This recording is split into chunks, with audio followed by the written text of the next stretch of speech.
السلام عليكم، ازيكم عاملين ايه؟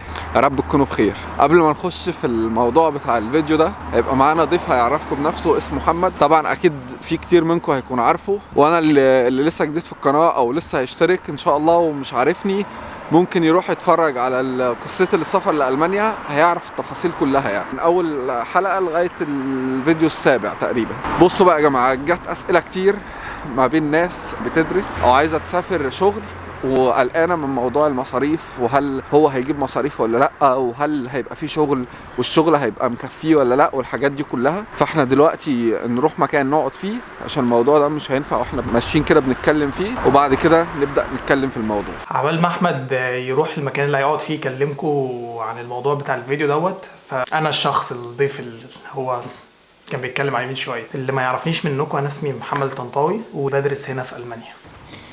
جينا قعدنا اهو في مكان يا جماعه عشان نتكلم في الموضوع ده. الفيديو ده هينقسم لجزئين. الجزء الاول انت مثلا جاي دراسه او وعايز تيجي تكمل ومصاريفك وتشتغل والحاجات دي كلها. الجزء الثاني لو انت جاي كون اسره عايز تشتغل معاك مراتك او لو في اولاد او الحاجات دي كلها. بس الكلام اللي احنا هنتكلمه ده هتبقى من وجهه نظرنا او من تجربتنا، مش كلام نظريه ثابته يعني، ممكن تزيد او تقل بس في القريب يعني، مش تبقى الزياده او النقصان حاجه كبيره يعني. فاول حاجه هكلمكم دلوقتي في موضوع لو انت جاي وعايز تشتغل ومكون اسره ومعاك مراتك او ده كله. فاول حاجه طبعا اي حد بيبقى اول ما بيبقى عايز يظبطها هي السكن. فالسكن من وجهه نظري يعني وتجربتي هنا، اللي انت ابعد عن المدن الكبيره او ابعد عن الشتات او وسط البلد في المدن الكبيره. بمعنى ان انت مثلا لو عايز تقعد في الشتات او في المدن الكبيره دي في الشتات، هتلاقي الايجارات واصله من 700 يورو ل 1000 يورو وممكن تزيد عن 1000 يورو. انا لما سالت في هامبورج كان الاسعار لقيت شقه ب 950 يورو يعني، الشقه بس من غير الحاجات اللي جنبها يعني، من غير غاز، من غير كهرباء، من غير ميه، من غير حاجه اسمها دويتش كابل اللي هي بتاعه التلفزيون، من غير النت، من غير الحاجات دي كلها. فالاسعار بتبقى غاليه جدا. لو انت جاي بس عايز تعيش حياتك والحاجات دي كلها وما تحوشش حاجه فدي سهله يعني. لكن الافضل اللي انت تسكن لا اما لو في هامبورج او برلين او ميونخ او الحاجات المدن الكبيره دي تسكن في ضواحيها، او من وجهه نظري الافضل بقى من ده خالص تقعد في مدينه جنبهم، هتقعد في وسط الشتات في المدينه دي وكل حاجه قريبه منك، وهتبقى السعر بتاعها زي ما كانك قاعد في ضواحي المدن الكبيره. بمعنى انا قاعد في مدينه جنب كيل او يعتبر في كيل وقاعد في الشتات، والشقه اللي انا واخدها مساحتها كبيره حلوه، الايجار بتاعها تقريبا في حدود 490 480 بس بالاضافات كلها داخله في 580 يورو في الشهر. الاضافات اللي انا بقولها لكم او الحاجات الجانبيه اللي انا بقولها لكم دي اللي هي الحاجات الخاصه بالغاز والكهرباء والميه، الدويتش كابل اللي هو التلفزيون. اللي هنا في المانيا التلفزيون بيبقى فيه كابل كده هم بيركبوه بيجيب لك قنوات معينه، الحاجات دي بفلوس تمام. وموضوع النت والتليفون الارضي، التليفون الارضي والنت بتدفع لهم من 30 ل 50 يورو، ممكن يزيد حاجات بسيطه على حسب سرعه النت اللي انت عايزها. انا عندي بدفع 40 يورو. والتليفون الارضي بيبقى مكالمات لاي حاجه في جوه المانيا طبعا، والنت عندي سرعته 100 ميجا. بالنسبه للسكن مش هقدر ازود على اللي احمد جلال قاله حاجه يعني في مكان انك انت تختار السكن، بس اللي عايز اقوله ان في اختلاف شويه بين الطلبه والناس اللي جايه تعيش عادي، وهو ان معظم الطلبه وانا منهم بنسكن في سكن الجامعه. سكن الجامعه بيبقى اوفر شويه في المصاريف، بيكون السكن بتاع الجامعه شامل كل حاجه في السكن، ما بتدفعش مصاريف زياده، انت بتدفع مبلغ معين غالبا بيكون ارخص من البديل بتاعه في الشقق العاديه، وكمان بتاخد فيه المرافق، بتاخد فيه الكهرباء، بتاخد فيه الغاز، بتاخد فيه الميه، بتاخد فيه النت، بتاخد فيه كل حاجه.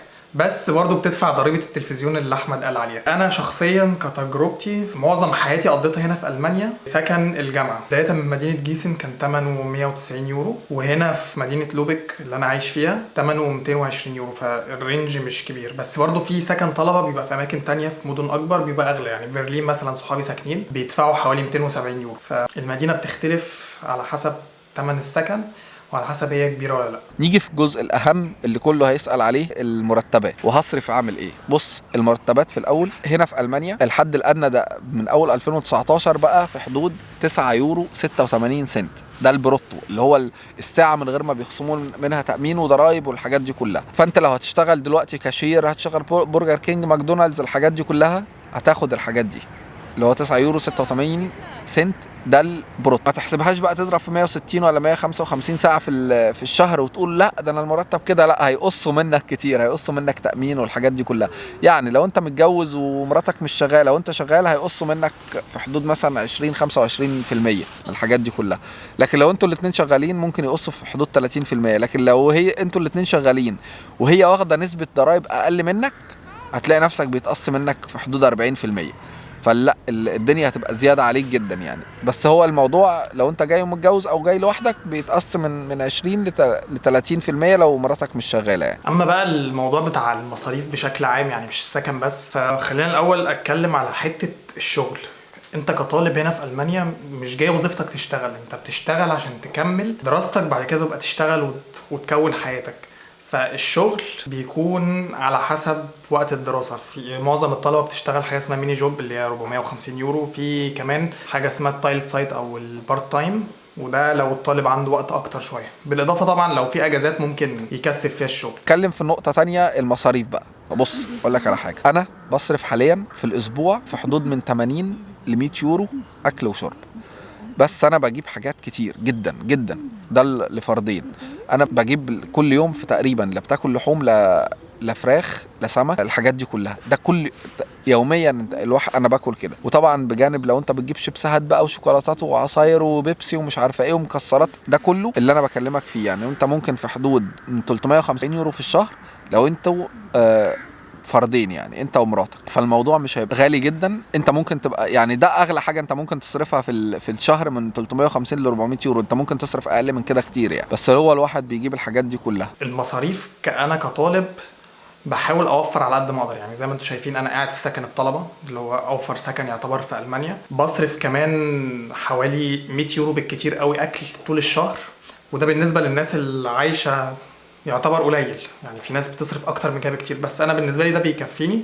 وشفت ناس كمان بتصرف اقل، فالدنيا ممكن تتظبط. حاجه كمان لازم تدفع وهي التامين الصحي، لان التامين الصحي اجباري هنا في المانيا، لازم تدفع 90 يورو. بس ساعات صاحب الشغل بيدفعوا لك، وده مش دايما بيحصل بس ساعات بيحصل، وطبعا يبقى احسن لو صاحب الشغل دفعوا لك. حاجه كمان بيتصرف فيها فلوس باقه الموبايل، لازم يبقى معاك موبايل فيه نت. طبعا منقدرش نعيش من غير نت احنا كطلبه. في بقى حاجات زياده، فاتوره الانترنت مثلا. لو انت مركب انترنت زياده عشان مش عاجبك انترنت الجامعه زي ما انا عندي كده دلوقتي، فاصليني ان انا افتح نتفليكس وبتاع، يعني لازم تدفع فاتوره انترنت زياده. ممكن يطلع لك حاجه زياده كل ترم، مثلا انك انت بتدفع مصاريف الترم للكليه، هي مبلغ قليل بس بيبقى حاجه زايده عن مصاريفك العاديه، فلازم تعمل حسابك ليها. انا بالنسبه لي توتال مصاريفي في الشهر حاليا حوالي 500 يورو. في ساعات كان بيبقى اقل وفي ساعات بيبقى اكتر. لو انا مثلا هشتري هدوم، هشتري حاجه زياده، هشتري كاميرا اصور بيها، خلينا في المتوسط ان هو 500 يورو حاليا ده اللي انا بصرفه. قبل كده كنت بصرف اقل بس مصاريفي زادت مع الوقت. طبعا تبقى مش عارف الملخص بتاع الحاجات دي كلها. فلو حد عنده اي حاجه ممكن يسيبها تحت في الكومنتات واحنا هنرد عليها. واتمنى ان الفيديو يكون عجبكم، ونشوفكم الفيديو الجاي. يلا سلام. معلش يا احمد ثواني، ما تقفلش الفيديو دلوقتي. حاجه اخيره، لو عجبكم الفيديو دوت هو هينزل على قناه احمد جلال، وان شاء الله هيكون ما بيننا تعاون اكتر وهنظهر مع بعض، مش مجرد اتنين بيصوروا في اماكن مختلفه. فما تنسوش تحت تعملوا لايك للفيديو، تحطوا طبعا الاسئله اللي احمد قال لكم عليها، وطبعا سبسكرايب لقناه احمد. يلا سلام.